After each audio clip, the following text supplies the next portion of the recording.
You know what? I guess it doesn't have to be an actual audio interface like the ones I showed you. It could be an Alexa, one of those little round things that sit on your table.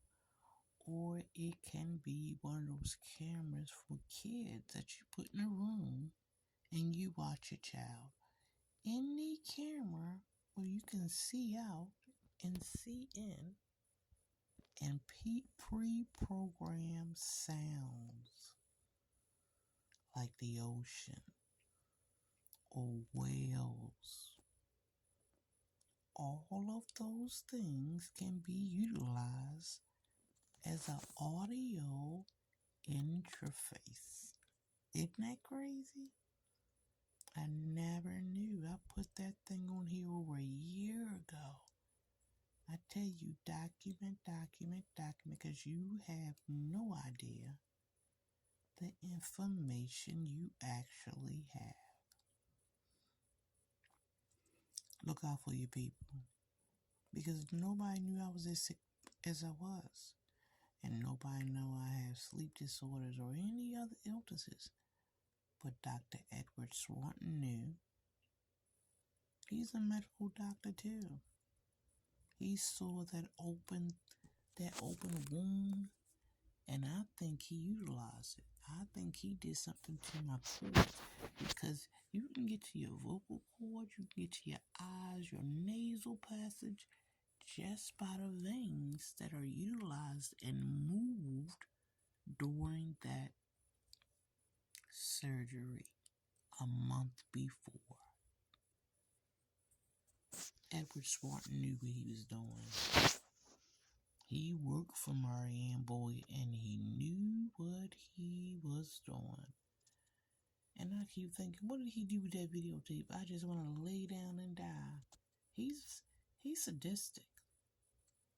He's a cruel man. I guarantee he's ain't no video like that. He probably even make you believe that it don't even exist anymore. But I guarantee you he has a copy of every one he's ever done. I'm not the first. I'm not the last. Nope. As long as his license say he can do what he want, he's above the law. Edward Swanton will pick people off the streets and make them patients and disappear.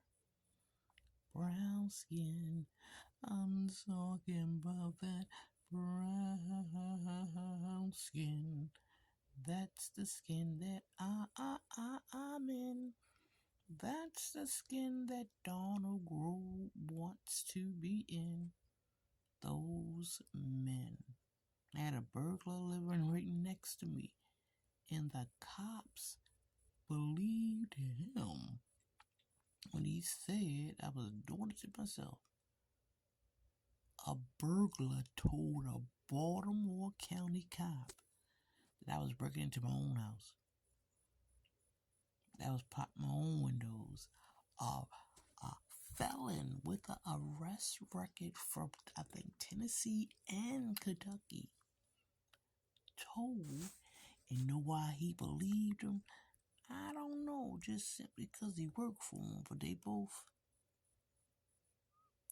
that color. That color. Beige. Now, is that the reason why they like that? I don't know. Or because they had the flavor of the mutton in my brown skinned women. Is that why they this?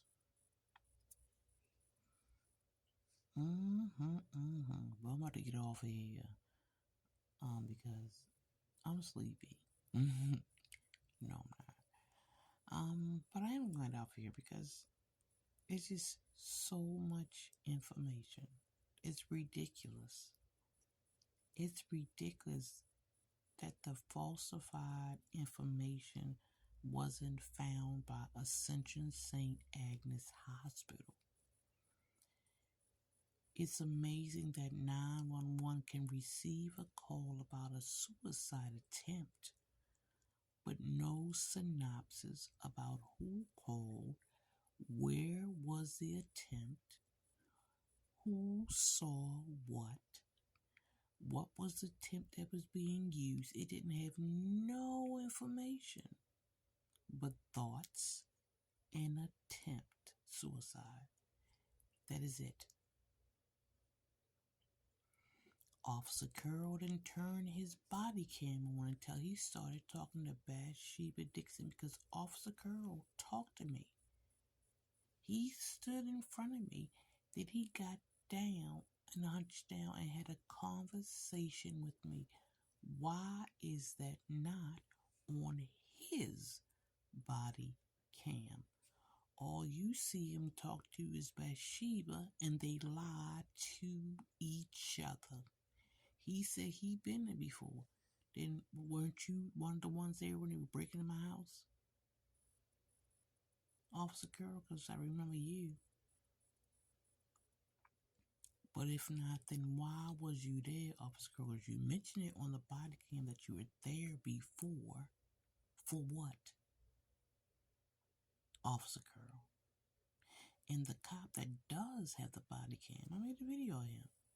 Because before I knew who he was, I told you, he came up on my right with his hand on his gun, and it was unclipped. Because I checked things like that for mental illness 9.5 times out of 10, brown-skinned women die. And that is the point. The point is I had to die in a crazy scenario. Either Junkie Hole in the midst of Baltimore County or suicide. Marianne made sure she had both of them together.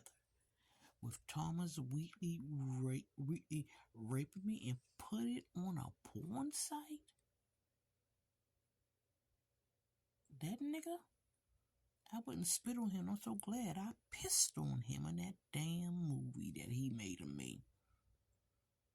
Them damn panel walls. Again, no fingerprints, no investigation. How the fuck they get in my house to get me out of it to theirs? Antoine Mason Sr. or Stephanie Newman. Stephanie was always over my house. And Antoine had a key the whole 2 years. And my son lived in that house with me. How can something happen to me like that? I had no safety net among the 3 people who were always in my house. And Officer Curl talked to Bathsheba. Who's my cousin, baby? Who? We don't know each other, woman. But everybody took what they said as fact. Because Officer Curl was opposed to, and Officer Curl was supposed to get me there. If they couldn't kill me on sight, they were supposed to get me to that hospital so Edward Swanton can sign his name to my suicide. But it wasn't easy. My fucking name is the unsinkable Molly Brown.